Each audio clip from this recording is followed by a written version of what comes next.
All right, hello from Indy. Let's clean up some parts I bought. I saw these on eBay the other day. Valve body separator plates. These have got pretty hard to find, really.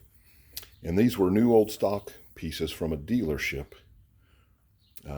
In the box, never been on a car, still a lot of stuff, but they had a complete cover of real light surface rust on them. Of course, you couldn't tell that in the picture.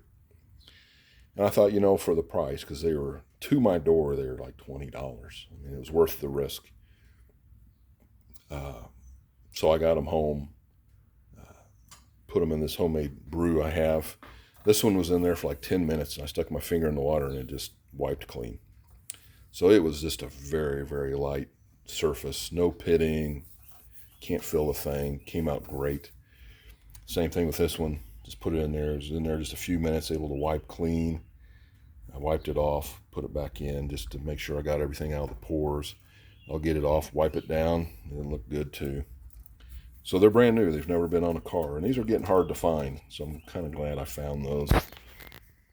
The valve body in the car, when I rebuilt the transmission, I sort of went through the valve body, and when I saw there's one or two little things, but it looked okay. So I put it back in, and that was a mistake. I should have 100% disassembled that valve body because I found some problems when I did.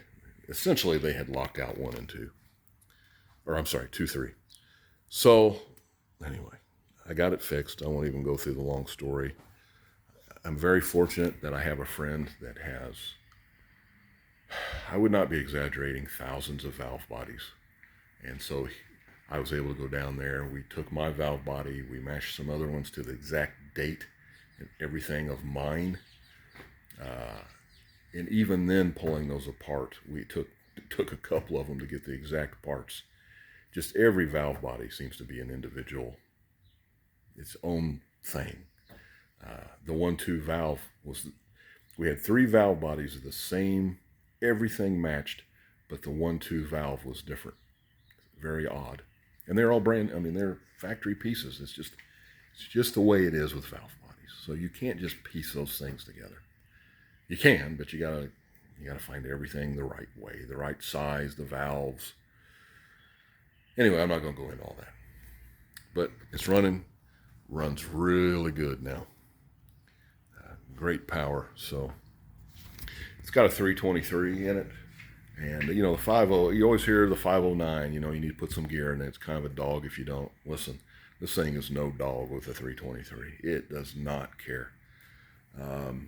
The old timers used to tell you if you have gear problems, you don't have enough power. Well, I don't. I'm going to go ahead and rebuild this rear end because it needs that, but I don't think I need a 410. I might just go with a 355. 410 would just be a blast for sure. Horrible gas mileage, but anyway, another day. So one thing I do want to do after going through this and all the different valve bodies, I'm going to do a long video, which I never do, but I'm going to do one. And I'm going to do it. Listen, in my opinion, the Transgo shift kit is the best one on the market, period. That's just my opinion, but I've messed with all of them. I just think way far better than everybody else's. Regardless of that, I'm trying to find a core. I'll get a 727 core. I'm going to pop up here eventually. Early 70s, 71, 2, 3, 4, right in there somewhere. And I am going to do a Transgo TFT2 shift kit. I will show you how to do that.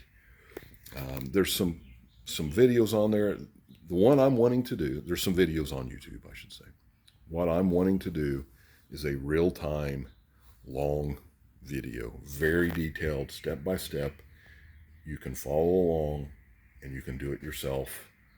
Completely do it. The only thing I'll do is before I do the video, I will take things apart and clean them.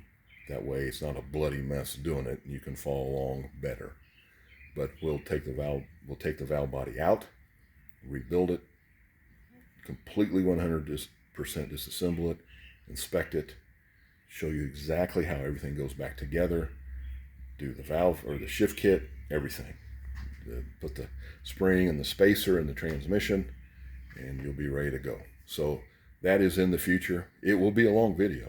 It will at least be an hour, and it could be 2 hours. I don't know. I just never timed myself on that, and I'm not going to be in a hurry.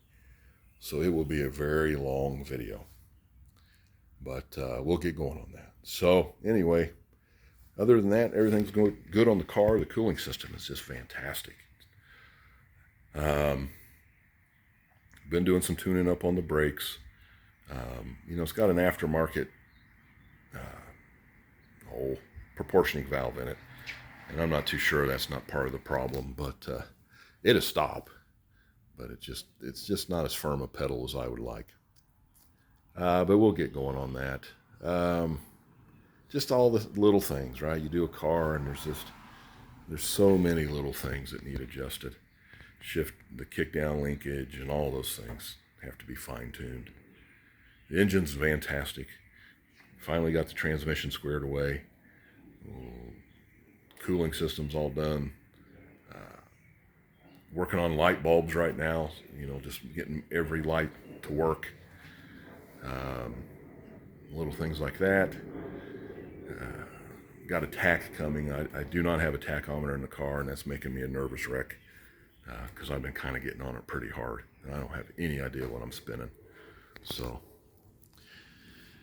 okay. Anyway, that's enough for today. So look forward to this video if you're interested. And I really want to take the time and do a good one, just to help people out on that. So, and keep your eyes open for the good stuff. Know what you're looking for, and sometimes you just take a risk and it pays off. Yeah. Okay, enough for today. Later.